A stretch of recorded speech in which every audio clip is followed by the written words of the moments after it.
This is TomoNews for Friday, July 21st. Tour de France cyclist posts photo of legs with bulging veins. Leg workouts take a lot out of you, but Polish cyclist Pawel Poljanski is letting everyone know that whatever you're doing at the gym can't possibly stack up against him. The elite cyclist is just days away from reaching the finish line of this year's Tour de France. Poljanski is just one of 198 cyclists competing in the grueling 2,200-mile race. The trek features 23 mountain climbs to be conquered in only 23 days. As you can imagine, putting your legs through such an insane workout will definitely take a toll.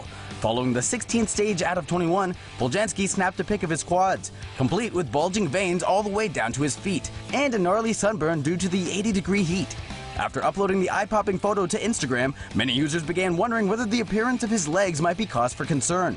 Interviewed by HuffPost UK, physical trainer Luke Worthington of Third Space explains those bulging veins simply indicate a lot of blood has been pumping to Poljanski's working muscles. For an amateur cyclist, a maximum of 20 liters of blood will circulate per minute, but for a pro, the volume of blood circulating is doubled. It also looks so intense because Poljanski happens to be lean and holds a crap ton of muscle mass in those bad boys. The Tour de France ends on Sunday, and we're betting Poljanski can't wait to take a nice ice bath. A nearby star is emitting weird radio waves. A star close to our solar system was found last week to be playing some pretty weird jams on the radio. Well, not exactly. The Arecibo Observatory in Puerto Rico discovered peculiar radio signals coming from the star Ross 128 in the Virgo constellation. Scientists say the reason for this could be one of three things. The signals could have originated from a solar flare, from something else passing in front of the telescope's view of Ross 128, or it could simply be a radio burst from a high-orbit satellite. Researchers say the recurring hypothesis that aliens are behind the signal is at the bottom of many other explanations. So it's probably not E.T. or the Death Star, Spock or the Saiyans. Police copter crew caught filming naked people. 5 British cops are in very hot water after they were busted spying on the citizenry. But not all of them, just the naked ones. You'd think a chopper with a high-tech camera would be used to suss out crimes. Instead, the air observers repurposed it to film some extremely high-angle amateur porn. After one cop got his buddies to stage sexy times on the patio. On 2 different occasions, the gents in blue observed a pair of campers in the nude and sunbathers in their birthday suits. They even used the camera's powerful zoom to home in on a MILF tanning in her garden. She found out much later and was understandably pissed. Main perv Adrian Pogmore already pleaded guilty to misconduct charges, but his cohorts deny any wrongdoing and are now standing trial.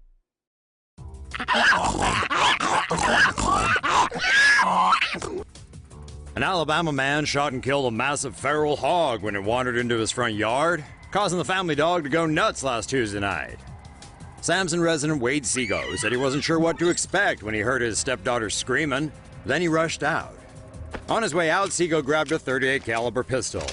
His stepdaughter said something about a hog at the front door. What Seago saw was an enormous hog with 6-inch long tusks, while his Schnauzer cruiser was barking maniacally at the giant thing. Afraid the hog might attack his daughter and the dog, Seago took aim and fired 3 shots. After killing the ginormous feral pig, Seago broke a set of scales trying to weigh it. The next day, a local peanut company graciously allowed Seago to use their digital scales and weigh the beast. Turns out the tank-like hog weighed a whopping 820 pounds. Seago told the Associated Press he plans to display the hog's head and shoulders at his taxidermy shop. Seago said he didn't regret killing the hog at all, and he'll do it again if he spots another one. Feral hogs cause millions of dollars in damage annually in Alabama, where hunters are allowed to kill as many as they want on private land. Smartphones, the 21st century drug. Smartphone addiction has escalated to the point that some of us are experiencing nomophobia, the fear of being separated from our phones even in important settings, such as meetings. Like opioid addiction, this addiction can be explained in terms of neuroscience. When we receive a notification on our phone, the neurons in the ventral tegmental area of our brain become excited. This excitation generates an electrical signal called an action potential, which travels to a neuron's presynaptic terminal in the area of our brain called the nucleus accumbens. The action potential leads to the opening of calcium channels. Calcium ions diffuse into the neuron, causing vesicles to fuse to the neuron's membrane and to release dopamine molecules, which diffuse into the synapse. Dopamine molecules bind to receptors on the postsynaptic neuron, causing sodium channels to open. Sodium ion diffusion causes the neuron to become more positive, but not enough to generate an action potential. Dopamine molecules left in the synapse are degraded by enzymes, reabsorbed by dopamine transporters, or diffuse away. This is what happens in a non-addicted smartphone user.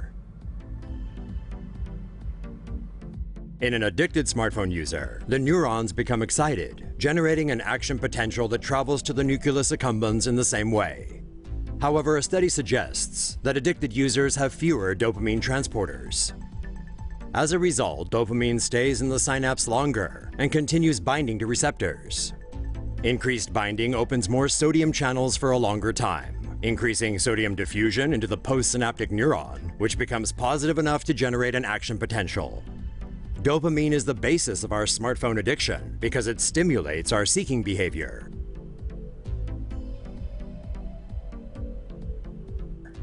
In this case, we seek likes, followers, and messages because they provide a rewarding feeling of validation and belonging. These rewarding interactions serve as positive reinforcement, strengthening our desire to seek out even more from our smartphones. In other words, our addiction is a vicious cycle, and it seems we'll never get enough of our precious phones. Linkin Park singer ends his life. Linkin Park singer Chester Bennington was found dead Thursday morning. Authorities believe the 41-year-old rock star committed suicide. Authorities suspect Bennington killed himself by hanging at his home in Palos Verdes Estates, Los Angeles County. He was said to be alone at the time. His body was reportedly found on Thursday morning by his housekeeper.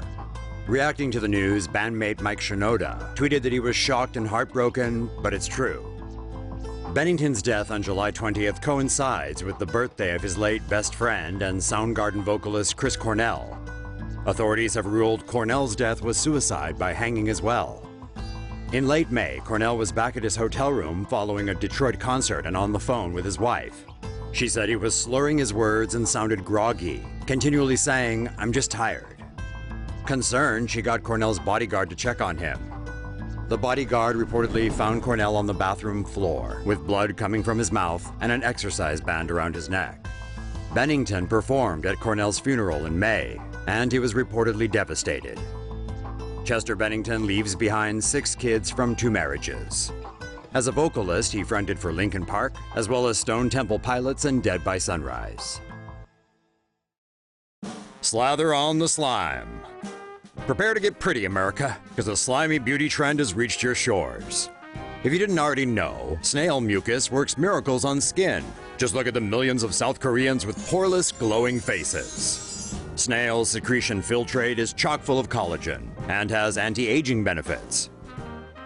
These days, the Koreans are less into it, having since discovered other weird, all-natural ingredients. So snail slime is setting its sights on the US, where the clientele can hopefully get past the ick factor and give it a go.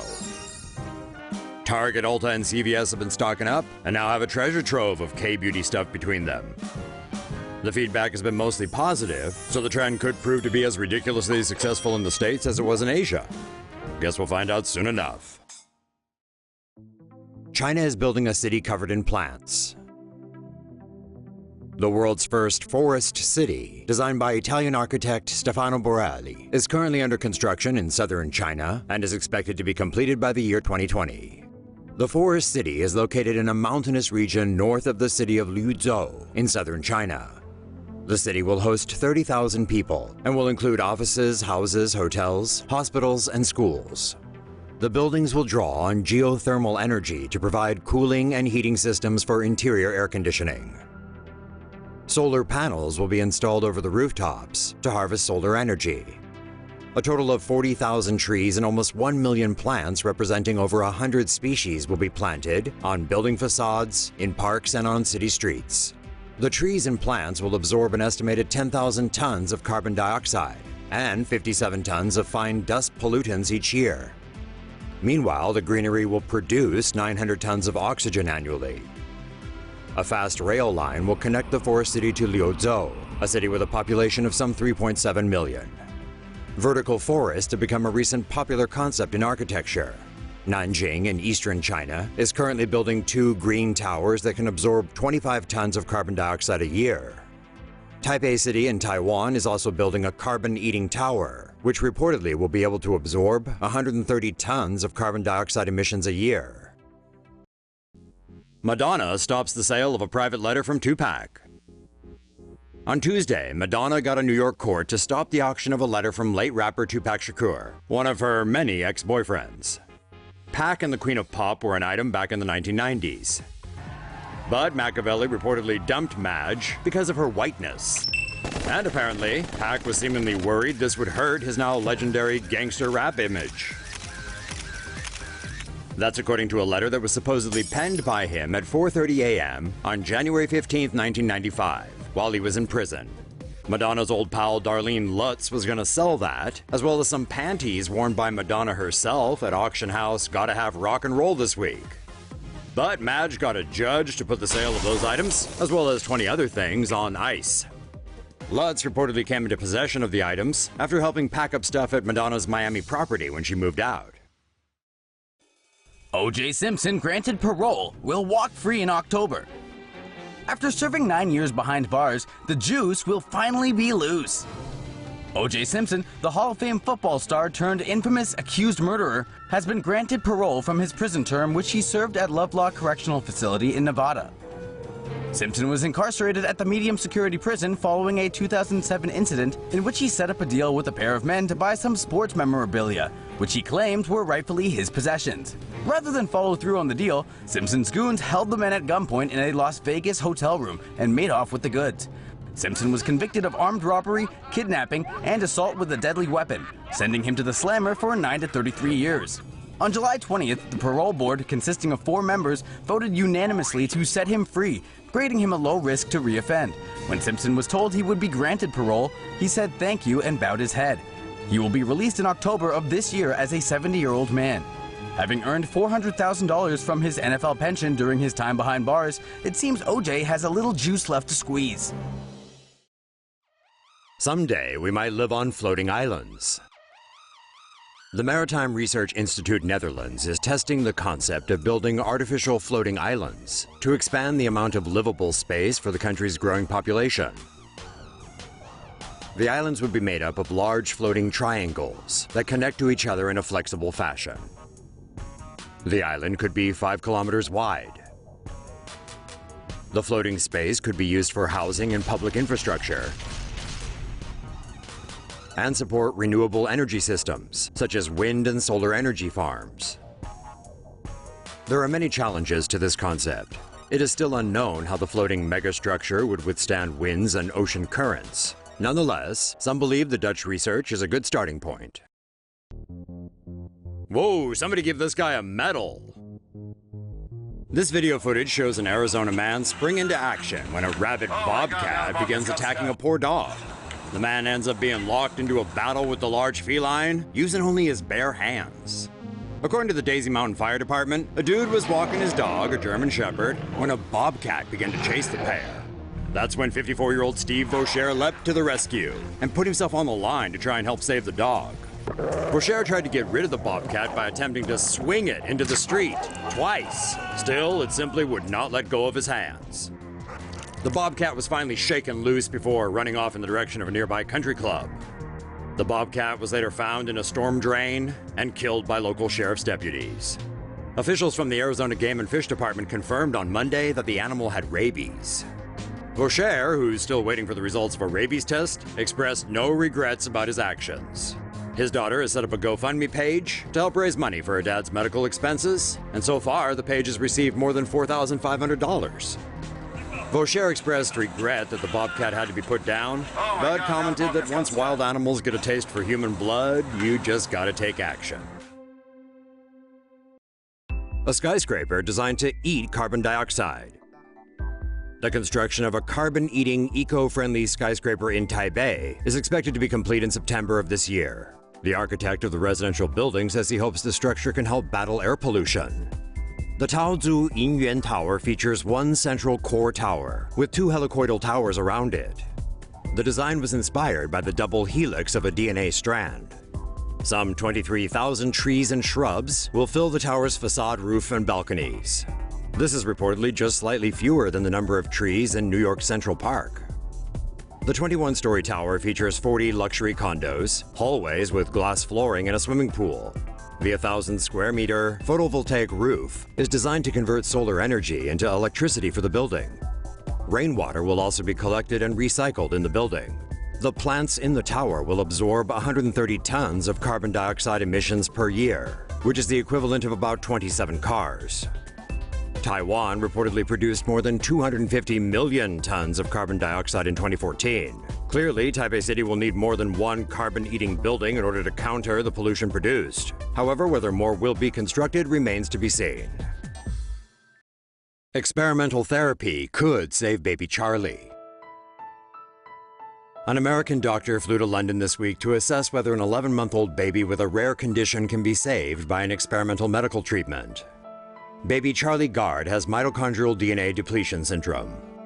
He has been at the center of a legal battle after his parents refused to turn off his life support when doctors said no more could be done for him. Columbia University neuroscientist Michio Hirano says nucleoside bypass therapy has a 10% chance of improving Charlie's condition. Mitochondrial DNA depletion syndrome is caused by a gene mutation that prevents mitochondria from replacing damaged DNA. Nucleosides turn into nucleotides in the body, providing the missing components of DNA.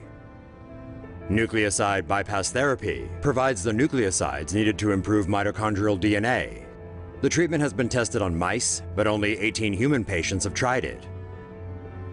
All of those patients had a mutation in a different gene than Charlie does, so no one knows for sure if the treatment will work. Baby Charlie remains on life support as the legal wrangling continues. Whoa, now this is one angry man. A 64-year-old Florida man is facing criminal charges after going nutso and firing a reported 18 shots at two pickup trucks parked outside his home. Much of the incident was caught on camera. On Wednesday, two AT&T utility workers were servicing lines near Hialeah, Florida, when ex-firefighter Jorge Jove, apparently upset that the workers' trucks were parked in front of his house, came out and told them to move. They explained that they would do just that after they finished with their repairs, but Jove decided to speed up the process.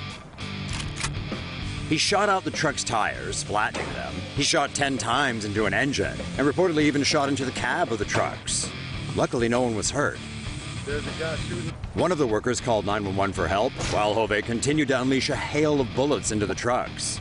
Another worker was trapped in the bucket as he was already elevated and fixing the power lines when the shooting began. At least 18 bullets were fired.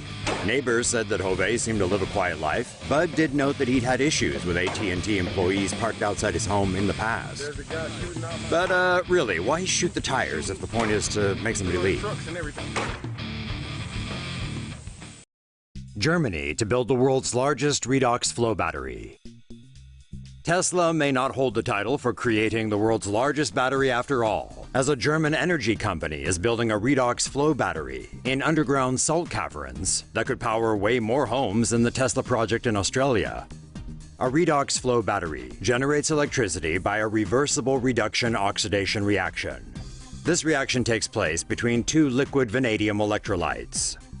When the battery is charging, the electrons pass through a membrane from the cathode to the anolyte. The process is reversed while discharging. The Brine 4 power system will utilize two large underground salt caverns, each of which has a volume of 100,000 cubic meters. These will serve as the electrolyte tanks. The battery can supply a day's worth of power to 75,000 homes. Flow batteries appear to have many advantages over lithium-ion batteries.